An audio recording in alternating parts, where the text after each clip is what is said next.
मुझे इस बात की खुशी है कि धर्मशाला एक हमारी बहुत एक इंटरनेशनल टूरिस्ट डेस्टिनेशन है और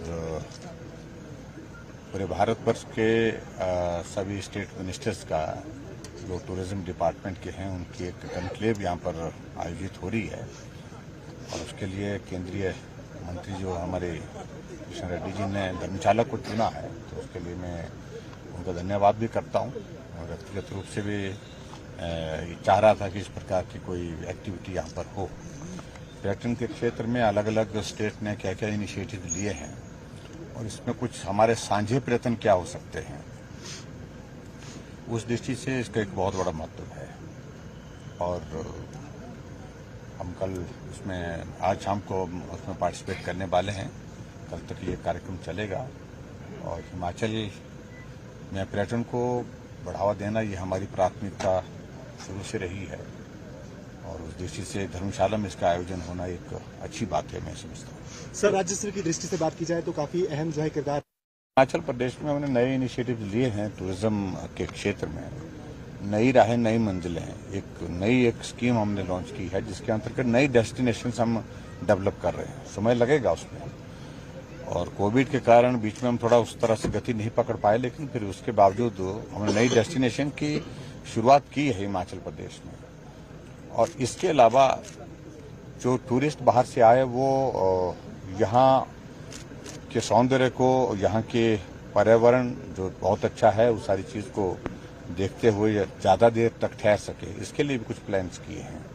और उस दृष्टि से मुझे इस बात की भी खुशी है कि धर्मशाला का हमारा जो रोपवे का प्रोजेक्ट बहुत लंबित था, लंबे समय से, और एक बार सिचुएशन बीच में ऐसी भी आ गई थी कि वो लग रहा था ऐसा कि भी होगा या नहीं होगा, इस पर भी प्रश्न खड़ा हो गया था।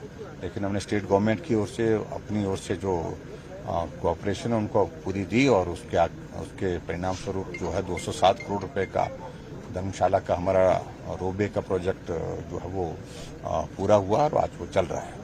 इसी तरह से हिमाचल प्रदेश में हम शिमला में भी आने वाले समय में जो है रोपवे को शुरू करने जा रहे हैं। टनल की शुरुआत हुई थी अंग्रेजों के बाद, पहली टनल शिमला में अगर कोई गवर्नमेंट के अंतर्गत बनी है, हमारी सरकार के अंतर्गत, वो हमारी सरकार ने बना करके तैयार किया और लगभग 2-3 महीने के अंदर वो बन करके जो है वो ट्रैफिक के लिए शुरू हो जाएगी।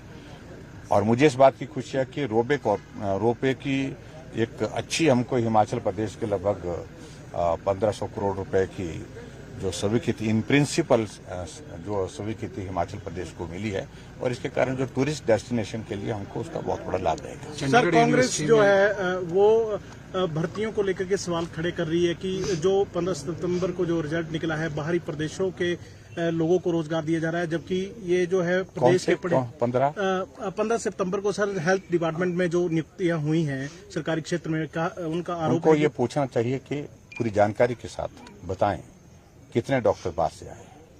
निग्लिजिबल नंबर है, वो बहुत कम है, लेकिन उसके बावजूद उनको भी ये मालूम होना चाहिए। डॉक्टर की पोस्ट जो है क्लास 1 गेजेटेड पोस्ट है, इसको आप रिस्ट्रिक्ट नहीं कर सकते कि बाहर के लोग इसमें पार्टिसिपेट नहीं कर सकते हैं। ये सभी राज्यों की परिस्थिति ऐसी है। तो ऐसे में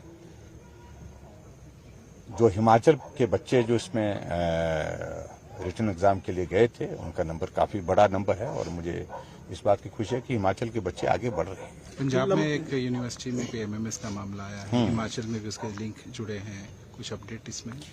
देखिए, उसमें उस सिलसिले में मुझे पुलिस डिपार्टमेंट के अधिकारियों से बातचीत मेरी हुई है। मैंने कहा कि उसमें पूरी कोऑपरेशन करिए पंजाब पुलिस को। जो भी दोषी है, जो सूचना के मुताबिक जो जानकारी मिली है उसके मुताबिक ये मालूम पड़ा कि हिमाचल प्रदेश से संबंधित वो लड़का है जिसने उसको वायरल किया है।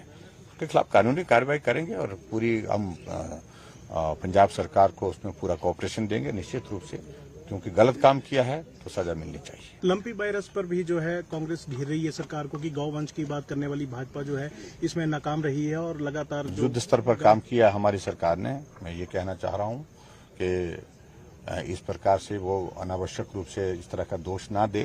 ठीक है, इस लंपी वायरस का इम्पैक्ट आया है और बहुत सारे जो है वो गौवंश की इसमें दुखद मृत्यु भी हुई है, लेकिन फिर भी उसके बावजूद हमारा वैक्सीन का अभियान भी चला है युद्ध स्तर पर।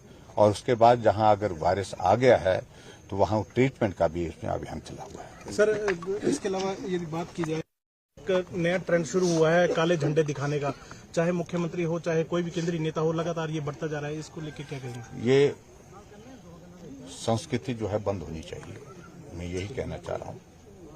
काले झंडे से किसी का भला नहीं हो, कोई पार्टी बड़ी नहीं हुई, कोई नेता बड़ा नहीं हुआ। और हिमाचल प्रदेश में अगर इस परंपरा को अगर विपक्ष बढ़ावा देगा तो मैं समझता हूँ कि वो उचित नहीं होगा, इसका भुगतान उनको भी करना पड़ेगा।